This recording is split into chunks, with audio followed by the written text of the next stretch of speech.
তোমার বামে সরে পড়ো এখনই। আমি হুজুরের কথা বুঝতে পারছিলাম না। ঠিক তখনই আমাদের দুইজনকে যেন বাম দিক থেকে ধাক্কা দিয়ে কেউ সরিয়ে দিল।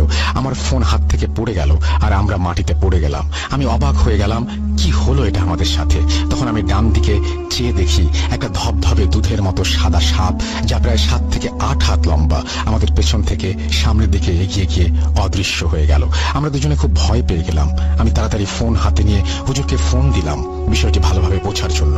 আমার ফোন পেয়ে হুজুর বললেন, এখন কোনো কথা নয়, যত তাড়াতাড়ি পারো তোমরা বাসায় যাও, তারপর আমায় ফোন দাও, অনেক জরুরি কথা আছে। তাড়াতাড়ি একটা রিকশায় করে বাসায় চলে এসে আবারও হুজুরের কাছে ফোন দিলাম। ফোন রিসিভ করে হুজুর আমাদের যা বললেন, রাকিবের চাচি এক বড় মাপের কালো জাদুর কবিরাজের কাছে গিয়ে রাকিবের পরিবার আর তোমার উপর কুফরি সাপ চালনা করেছে। এই সাপ তোমাদের কামড় দেবে না, তার কাজ হচ্ছে তোমাদের পায়ে পেঁচিয়ে ধরা। আর এই সাপ যদি একবার তোমাদের কারো পায়ে পেঁচিয়ে ধরতে পারে, তাহলে সে সাথে সাথেই মারা যাবে। তখন তোমাদের খুব কাছাকাছি এই সাপ চলে এসেছিল, আর তখন আমি ইবাদতখানায় বসে আমল করছিলাম। তখন আমার জিন সব জানায়, আর সে তোমাদের ধাক্কা দিয়ে সরিয়ে দেয় আর ওই সাপটাকে তাড়িয়ে দেয়।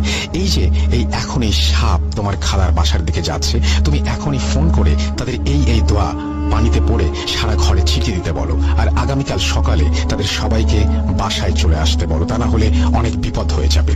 আর এই সাপ দিনে কোনো ঝামেলা করবে না। তারপর তুমি কি করবে আমি বলে দেব। আমি হতবাক হয়ে হুজুরের কথা শুনছিলাম, কি বলবো ভাষা খুঁজে পাচ্ছিলাম না। আমি নিজেকে একটু শক্ত করে হুজুরকে বললাম, এটা তো অনেক বড় বিপদ, আমি কি করে সামলাবো হুজুর? আমার কথা শুনে হুজুর বললেন, আমার জন্য এই কাজ কোনো ব্যাপার না, কিন্তু কাজটি তোমাকে করতে হবে, কারণ তুমি আমার কাছ থেকে সঠিক শিক্ষা গ্রহণ করেছো। আমি যখন থাকবো না এই কাজগুলো তোমাকে করতে হবে, তাই আগে থেকে শিক্ষা নিয়ে নেওয়া ভালো। তাই আমি শুধু তোমায় খবর দিব আর দিক নির্দেশনা দিব।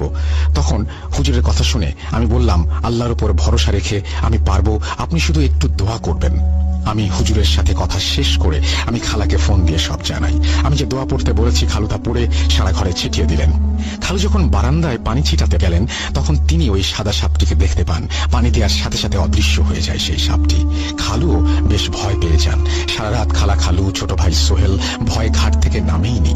এদিকে আমিও, রাকিব, আমাদের বাসায় সবাই বেশ ভয় পাচ্ছিলাম। অনেক আতঙ্ক নিয়ে আমরা সারাটা রাত কাটাই।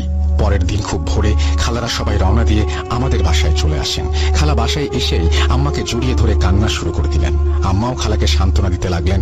খালা খালুর সাথে রাগারাগি শুরু করে দিলেন আর বললেন, এখন দেখছো তোমার বাড়ির মানুষজন কেমন? এতদিন বাড়ির ব্যাপারে কিছু বললেই তেলে বেগুনে জ্বলে উঠতে। খালু মাথা নিচু করে বসে রইলেন। আমি খালাকে বললাম, এখন এসব কথা বলার সময় না, আমাদের নিজেদেরকে আগে নিরাপদ করতে হবে। আর